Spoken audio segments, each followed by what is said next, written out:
For a long time when I was a trainer, well, I still am a trainer, as a personal trainer in strength and conditioning, for a long time everybody was thinking that spinal flexion was something that was very dangerous and should be avoided at all costs. And PRI opened my eyes to what I may have been missing at that point, because I wasn't completely understanding what spinal flexion meant. So postural restoration identifies extension patterns. So extension, extension, pelvis forward, ribs up, neck forward. Fight or flight, tension, extension. That's the pattern that we get stuck in that's painful. That can either be on one side of the body or on both sides. In order to be able to move freely, side to side and rotate, we need to be in a neutral position in the pelvis and the rib cage.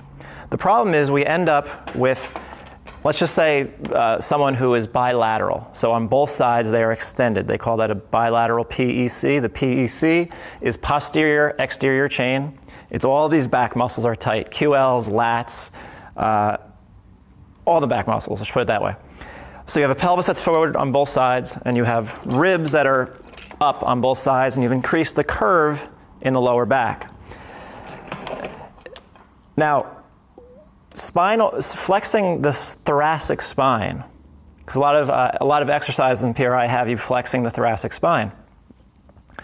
But what that really means is the thorax, actually. They won't say the thoracic spine. They'll say flexing the thorax. The thorax is the entire system, not just the thoracic spine.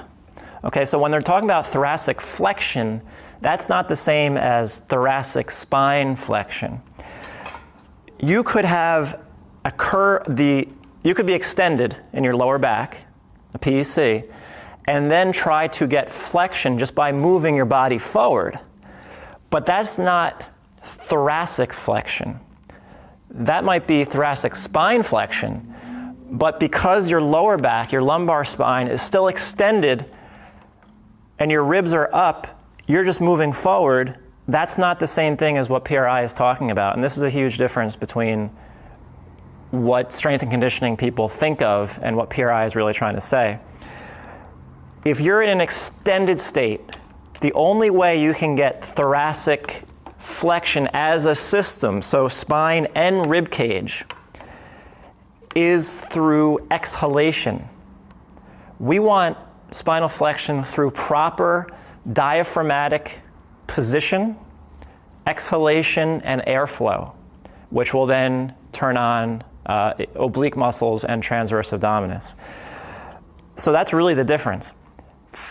Thoracic flexion with PRI is through exhalation. So when you exhale, your ribs should go down, in, and back. All right, so they're coming down, in, and back on exhalation. So here I am inhaling, exhale. That movement on exhalation is what we're talking about with thoracic flexion. Again, the key difference is we're not in an extended position in our lower back and then just flexing our spine. That's not what we're talking about. Thoracic flexion is guided by exhalation. It's guided by air, by getting air out, which decompresses the whole spine.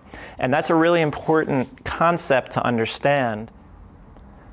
So just to sum up, there's a difference between thoracic spine flexion on top of an extended lower lumbar spine. All right, that would just be this.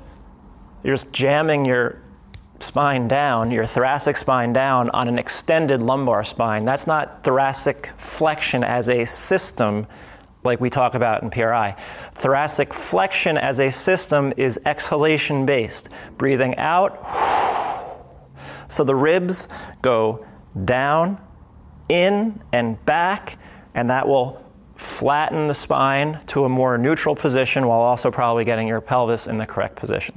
So that's the difference, and that's how PRI incorporates the concept of thoracic flexion, i.e.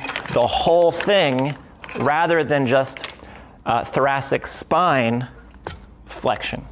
And that's a really, really important concept to understand if you plan on using PRI or are doing PRI with yourself.